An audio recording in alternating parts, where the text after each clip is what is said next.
Good afternoon, everyone. I'm co-founder of Lattice Innovations, and at Lattice, we do technology development, focusing on healthcare applications. And as mentioned earlier, I'm here to talk to you about Jugaad and the importance of Jugaad in product development. So you heard me.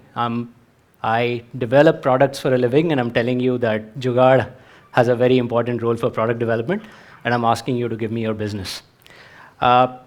So as he mentioned, I mean, we do a lot of healthcare hackathons, and we actually took it a step forward by calling it a Jugaadathon, and hell broke loose after that.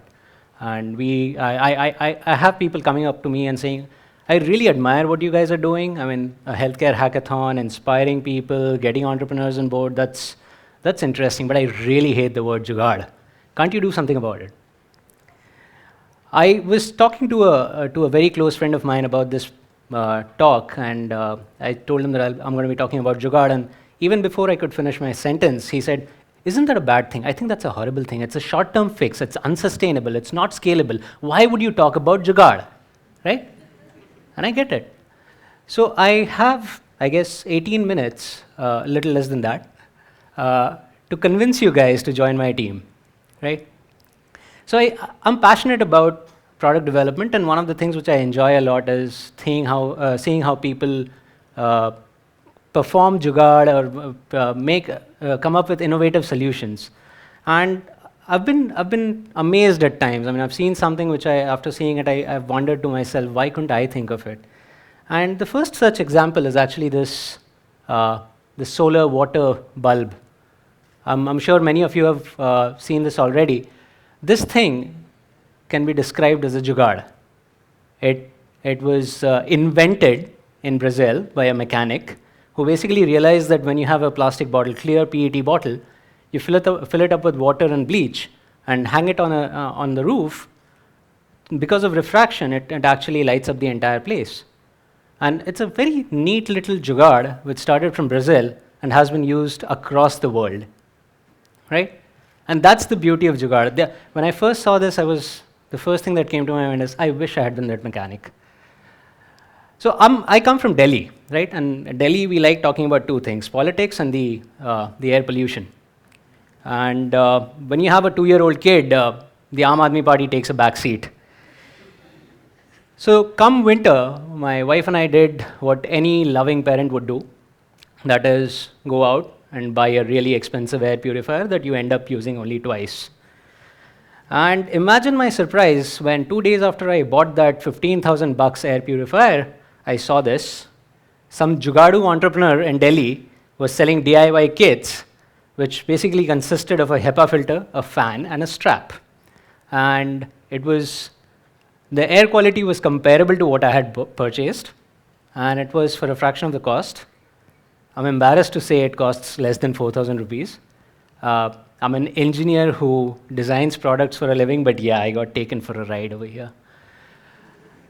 So moving on, let me give you another example, and just to make it a little interactive, I'm going to ask you to focus on the part which is highlighted. What do you think that is? It's a washing machine, right? What do you think that's being used for? Making a drink. You're onto something. What is it? What drink? We've got a winner over here. So it's basically being used for making lassi. It's a brand new one, so don't worry. Totally hygienic conditions. But yeah, I mean, when I saw this, I thought this was genius. I mean, this was brilliant. It's almost like some owner in a dhaba sitting there one fine day and saying, and he saw somebody transporting a washing machine, and he said, "Oh, teri!" It was almost like that. I'm still trying to figure out whether the owner was a Jugaadu or the salesperson who made a killing out of selling the washing machines was the Jugaadu. So you get my point. I mean, I'm passionate about Jugaad, and I really like these solutions. I mean, but of course, I mean, Jugaad is a controversial topic, and there are two sides of a coin. And once in a while, you see the irritating Jugaad, which makes you wonder why. I mean, why do these people exist? For example, this one. Imagine driving a car behind this guy. He's giving you the left indicator and turning right. And that's when you want all this to stop. Or this guy, I mean, he thought he had a brilliant idea. He was making sugarcane juice, said, I'm going to put an engine on it. And then he said, oh, my productivity has gone up. What can I do? Man, I'm sitting on an engine. I'm going to transport myself from one place to another while I'm making sugarcane juice. Traffic behind me can go to hell. But anyway. And so, like I said, I'm from Delhi, and Delhi people, I mean, they like to live in high places. Yeah. So I just couldn't believe my eyes when I saw this. I mean, this is the height of Jugaad. I mean, sorry.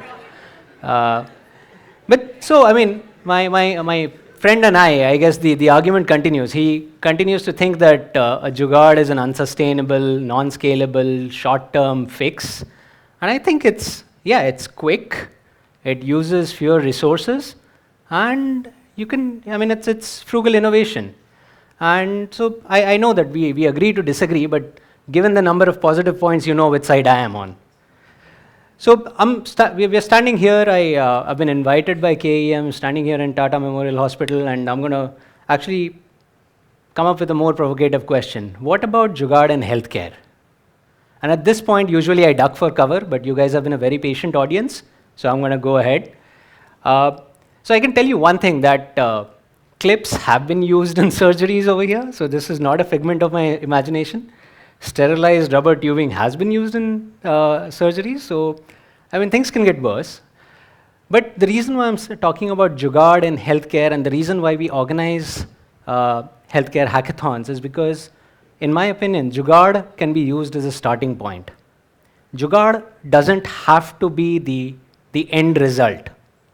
Jugaad can be the starting point for more sustained innovation, and that is the reason why, with a lot of help from CAMTech, CAMTech stands for Consortium for Affordable Medical Technologies. It's a non-profit organization based out of Mass General Hospital in Boston. So with a lot of help from them, Lattice Innovations actually organizes healthcare hackathons, which encourages people from diverse backgrounds to come together, work on problems which require a lot of attention, which require frugal innovation, and take some of those ideas forward so that they can become full-fledged products. So over the next 10 minutes, I'll try to cover some examples and also talk about the success stories and what made those entrepreneurs, what made those startups successful, what are some of the key elements. So this is from a hackathon that I had the privilege of attending in 2012 in Mass General Hospital in Boston. It was organized by CAMTech along with, there's a group at MIT called MIT Hacking Medicine. So they had organized this healthcare hackathon. And over there, I mean, this is the beauty of organizing a hackathon where you bring people from diverse backgrounds. One of the participants happened to be a doctor who practiced in Uganda. And he came up with a very simple problem statement. 1.8 million newborns die annually on a global level because of breathing issues. And this can be very easily prevented. A major portion of it can be prevented with the right training and with the right devices. As you can imagine, training happens a lot. So nurses get trained, and they have been given bag valve masks. In spite of that, the results have not, we haven't seen much results. So the doctor who came forward said, I need help to design a system which can give me audio-visual feedback. I just want nurses to know whether they're doing a good job or not. And what you see over here is the outcome from a hackathon. So basically 30 hours of hacking. So this team involved 2 clinicians, 2 engineers, somebody from the design side, and they came up with a very rudimentary contraption which involved flow sensors and pressure sensors. And the next day they gave a presentation. So what you're seeing over here is a Jugaad. They worked overnight. They knew the problem statement. They had people from diverse backgrounds, came together, put something together, and they actually walked away with the first prize. And 5 years later, this is the augmented infant resuscitator, AIR, as it's popularly called. This is the 4th generation device. They've already started clinical trials. And on the bottom right-hand side, you can actually see the significant improvement that this feedback system brings. the percentage of correct decisions because of the feedback has gone up tremendously. So this is the first time I'm going to say this. So from jugaad to a sustained innovation. I want to say that more, but anyway, this is the first time. Moving on, I mean, as I mentioned, I mean, we organized this healthcare Jugaadathon in 2014 with CAMTech and GE. And one of the teams basically worked on the problem of newborn deaths because of respiratory distress syndromes. And they realized that during transport, especially from a low resource setting to a center of, to a more advanced center, you don't have ventilators to basically keep the babies alive. And so they decided to make a low cost mechanical ventilator, CPAP device. And what you see on the bottom right hand side is a prototype that they put together. And again, I mean, 30 hours of hacking, a cross-functional team involving clinicians, engineers, designers, and startup enthusiasts. They came together and came up with the proof of concept.